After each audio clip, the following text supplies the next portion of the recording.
তিনি নেতৃত্ব দিচ্ছেন।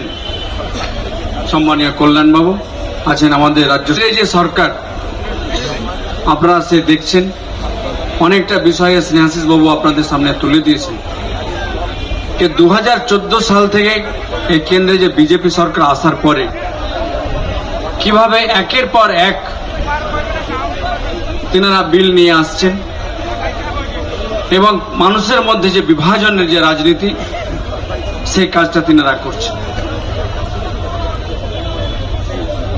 না দেশের কর্মসংস্থানের জন্য চিন্তা ভাবনা, না খেটে খাওয়া মানুষের জন্য চিন্তা ভাবনা, না গরিব দুঃখী মানুষের জন্য চিন্তা ভাবনা রয়েছে। কাজে সেই সবগুলো না করে তিনি ক্ষমতা ধরে রাখার জন্য এই বিভাজনের রাজনীতি করছেন। আমরা সকলকে ঐক্যবদ্ধ থাকতে হবে। এই যে ওয়াকফ প্রপার্টি, যে সমস্ত আমাদের পূর্বপুরুষরা এই ওয়াকফ সম্পত্তি দিয়ে গেছেন, তাদের কিছু উদ্দেশ্য ছিল আর কি, যে কিভাবে এই ওয়াকফ প্রপার্টি থেকে গরিব মুসলিম মানুষেরা তারা সুযোগ পায় এবং সেখান থেকে উপকার পায়।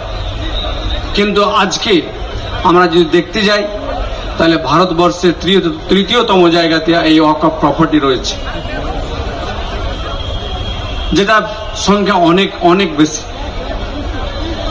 রেল রয়েছে, আর্মি রয়েছে, ঠিক তারপরে কিন্তু এই ওয়াকফ প্রপার্টি।